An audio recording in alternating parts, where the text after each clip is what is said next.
श्री शिवाय नमस्तुभ्यम। हम सबको पता है कि 7 सितंबर को गणेश चतुर्थी का बहुत ही पावन सा दिन है और मेरी तरफ से यानी कि द नेचुरल प्लैनेट फैमिली की तरफ से आप सभी को गणेश चतुर्थी की बहुत बहुत शुभकामनाएं। भगवान गणेश विघ्नहर्ता की कृपा आपके ऊपर हमेशा बनी रहे ना। तो काफ़ी ज़्यादा लोग के ये डाउट थे कि भैया जो 31 वाला उपाय है गणेश चतुर्थी के अवसर पर हमें करना है उसको एक बार आप ठीक से समझा दें।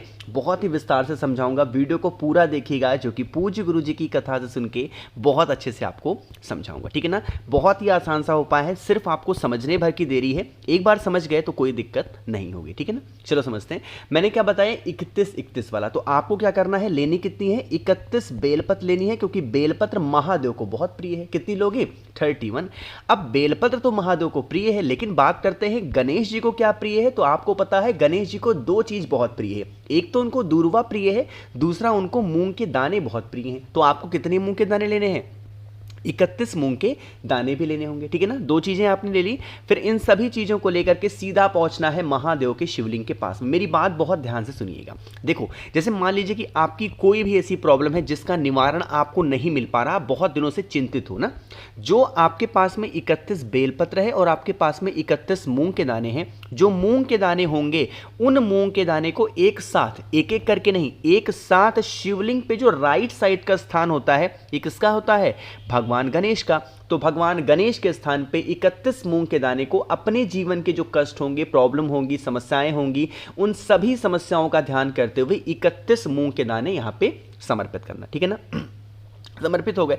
अब आपके पास में बचे हैं क्या, आपके पास में बचे हुए हैं 31 बेलपत्र। अब उस बेलपत्र को एक एक करके समर्पित करना। कहां पे चढ़ाओगे, सबसे पहले उस एक एक बेलपत्र को माता अशोक सुंदरी के स्थान पे टच करा के समर्पित करके और कुंदकेश्वर महादेव के नाम से एक एक करके महादेव के शिवलिंग के ऊपर समर्पित करेंगे। पहले उस एक बेलपत्र को माता अशोक सुंदरी, फिर महादेव, फिर अशोक सुंदरी, फिर महादेव, फिर अशोक सुंदरी, फिर महादेव। इस प्रकार से आपको वो 31 बेलपत्र अगर इस गणेश चतुर्थी के अवसर पे आपने समर्पित कर दिए, तो जिस कामना से, जिस इच्छा से आप इस उपाय को कर रहे हो या करना स्टार्ट किया है, वो विशेष, वो इच्छा आपकी पूरी जरूर होगी ना। यहां पे एक डाउट होगा आप लोगों की, क्या भैया इतना बड़ा दिन है, आपने जल चढ़ाने के बारे में नहीं बताया। तो अगर आपको जल समर्पित करना है तो उपाय से पहले जैसे ही महादेव के शिवलिंग के पास आप पहुंचे, सबसे पहला काम करेंगे, एक लोटा शुद्ध जल ही महादेव के शिवलिंग के ऊपर समर्पित करेंगे और फिर उसके बाद में 31 मूंग के दाने भगवान गणेश के स्थान पे और एक एक बेलपत्र माता अशोक सुंदरी को टच करा के महादेव के शिवलिंग के ऊपर कुंदकेश्वर महादेव के नाम से। समझ रहे हो मेरी बात को। तो इस तरीके से आप सभी को इस गणेश चतुर्थी के अवसर पे इस उपाय को करना होगा, समझ रहे हो। चलो आगे बढ़ते हैं। बस वीडियो के गणेश चतुर्थी के अवसर पे करने वाले हम लोग अपने दूसरे उपाय की तरफ। मैंने आपसे कहा था कि भगवान गणेश को दो चीज बहुत प्रिय है, एक तो मैंने आपको मूंग के दाने बताई दिए, दूसरा उनको दूर्वा बहुत प्रिय है, बहुत ज्यादा प्रिय है उनको, क्या, दूर्वा। अब इसी दूर्वा के उपाय को हम लोग समझेंगे। स्क्रीन पे आपको दूर्वा दिख रही है। सबसे पहले बात करते हैं कि भैया इस उपाय को करने से फायदा क्या होगा। जैसे मान लीजिए कि आप बहुत दवा करा रहे हो आपके घर के किसी भी इंसान का, बट उसकी बीमारी नहीं ठीक हो पा रही, आप मतलब एकदम चिंतित हो गए हो कि मतलब हम क्या करें, कितने कितने पैसे लगा दें, हमें तो कोई फायदा ही नहीं मिल पा रहा, वही का वही बीमारी पड़ी है, कितने डॉक्टर चेंज कर दिए। तो अब इस गणेश चतुर्थी के अवसर पे इस उपाय को करना है ना।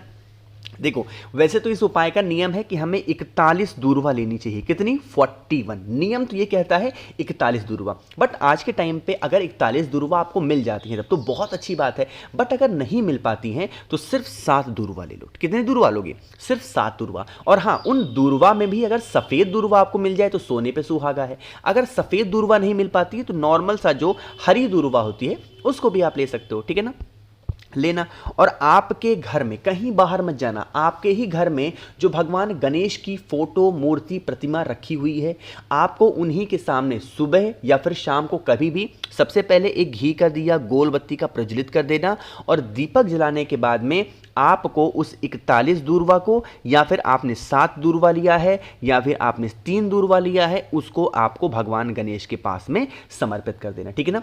चतुर्थी के दिन समर्पित करके चतुर्थी को ही नहीं उठाना है, आपको समर्पित करके वहां से हट जाना है।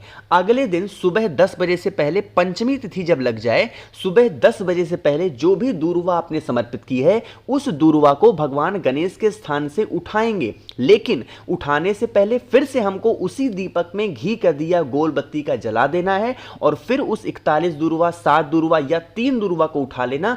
जो घर में व्यक्ति आपके बीमार पड़ा है उस बीमार व्यक्ति को एक एक दूर्वा डेली खिलाना स्टार्ट कर दो। यकीन मानिए उस इंसान की बीमारी कहां गायब हो जाएगी आपको खुद भी पता नहीं चलेगा। और हां, खासकर आप इस उपाय को उस व्यक्ति के लिए कर सकते हैं जिसको चर्म रोग की समस्या है। बाकी किसी भी रोग के लिए करो, बट यह उपाय चर्म रोग में बहुत कारगर होगी। ठीक है ना, करिएगा। और हाँ, दूर्वा कभी भी नहीं खा लेनी है, सुबह खाली पेट खानी है। ठीक है ना।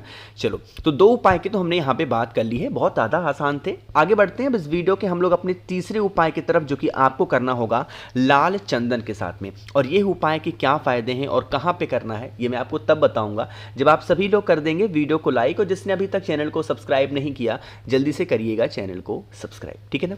चलो बात करते हैं अब इस तीसरे उपाय के। सबसे पहले समझ लेते हैं बेनिफिट क्या है, फायदे क्या है। जैसे मान लीजिए कि आपके घर में धन को लेके हमेशा किल्लत रहती है ना, पैसे घर में टिकते नहीं है, कुछ पैसे घर में आते हैं और खर्चे बहुत ज़्यादा है। कहने का मतलब कमा रहे हो 100 रुपये और खर्चे कितने हो रहे हैं 200 रुपये। कमाई कम है, खर्चे ज़्यादा है। इस उपाय को करेंगे आपको लेना होगा इस तरीके से लाल चंदन। ध्यान रखिएगा, लाल चंदन सूखा हमें नहीं लेना। अगर सूखा आपके पास में है तो छोटी सी कटोरी में डाल के इसका गाढ़ा सा पेस्ट बनाओ, है ना, पानी जैसा नहीं, बहुत ही गाढ़ा सा पेस्ट बनाओ। और पेस्ट बनाने के बाद में आपको मार्केट से लाना है एक नारियल। क्या लेके आओगे? नारियल। और नारियल वो जूट वाला होगा, ऐसा नहीं कि सूखा नारियल ले आए हरा वाला ले आए, नहीं, जूट वाला नारियल होगा जिसके अंदर पानी भरा हो। उस जूट वाले नारियल के ऊपर आपको उसी लाल चंदन से 2 बिंदियां लगानी होगी। जैसे मैं लगा रहा हूं ना बड़ी बड़ी, आपको भी लगानी है 2 बड़ी बड़ी बिंदियां। किसके किसके नाम की लगाओगे? पहले मैं बिंदी लगा लूं फिर आपको समझाता हूं। देखो, एक जो बिंदी आपको लगानी है ये वाली, इसको लगानी है रिद्धि के नाम की। किसके नाम की?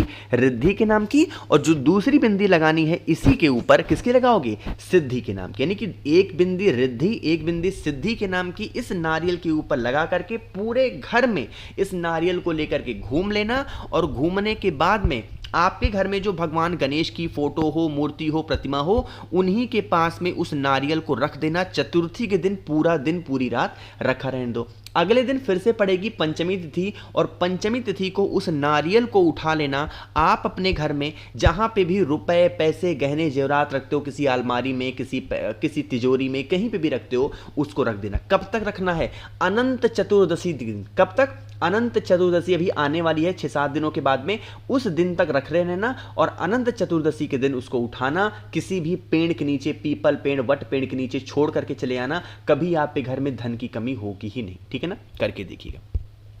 3 उपाय की हमने बात कर ली है। आगे बढ़ते हैं इस वीडियो के सबसे आखिरी और बहुत ही इजी से उपाय की, जो कि आपको करना होगा चौथा उपाय। और ये होगा आपकी मनोकामना, यानी कि अपनी विशेष को पूरी। एक बात बता दूं आपको मैं, कुछ लोग कहते हैं भैया बताते तो आप ठीक है उपाय हो, लेकिन आप लिखते बड़ी गंदी राइटिंग में हो। देखो, ये मैं उंगलियों से लिख रहा हूँ, कोई पेन से नहीं लिख रहा हूँ। तो उंगलियों से लिखने में ना कभी कभी फॉन्ट बड़ा हो गया, कभी फॉन्ट छोटा हो गया, तो ऐसे लिखा नहीं जाता है। बाकी जो कोई छोटा चीज़ लिखो ना तो बहुत अच्छा लिखा था। जैसे रोग लिखना है, देखो कितना अच्छा लिखा गया। तो ऐसे आप माइंड मत किया करो। ठीक है ना। चलो बात करते हैं मनोकामना के लिए।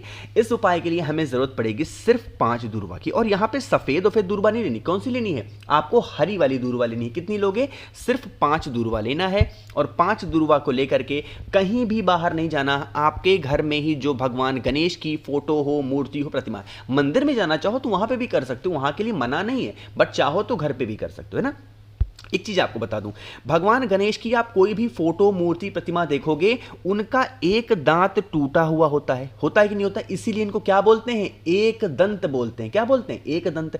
तो आपको क्या करना है, जो उनका टूटा हुआ दांत है, आपकी जो मनोकामना है, आपकी जो विशेष हैं, अपनी मनोकामना कहते हुए उस 5 दूर्वा को इसी टूटे हुए दांत के पास में आपको रख देना है। और आपको तब तक पकड़े रहना है अपने हाथों से उस दूर्वा को जब तक आप अपनी मनोकामना, अपनी विशेष भगवान गणेश से कहना दें। बहुत स्पेशल सा उपाय है। तब तक आपको उस दूर्वा को छोड़ना नहीं है। जब आप अपनी सारी मनोकामना, सारी बातें भगवान गणेश को कह दें, फिर वहां से अपने हाथों को आप हटा सकते हो। ठीक है ना। करके देख लीजिएगा, आपको बहुत फायदा मिलेगा। और जिस उपाय के लिए लिए, जिस कामना के लिए आप इस उपाय को कर रहे हो, वो विशेष तो आपकी पूरी जरूर होंगी। तो एक बार फिर से मेरी तरफ से आप सभी को गणेश चतुर्थी की बहुत बहुत शुभकामनाएं। भगवान गणेश, भगवान विघ्नहर्ता आप सभी के जीवन के सारे विघ्न को, सारे दोष रोग को मुक्त करें, ताकि आप सुखमय तरीके से अपना जीवन व्यतीत करें। यही मेरी उनसे कामना है। बाकी वीडियो पसंद आई हो तो लाइक करिएगा। कुछ पूछना है, नहीं समझ में आया, नीचे कमेंट सेक्शन में पूछ सकते हैं। मेरे जितने भी भाई बहन आवाज मेरी आज पहली बार सुन रहे हैं तो चैनल को बिना सब्सक्राइब किए हुए मत जाइएगा। श्री शिवाय नमस्तुभ्यम।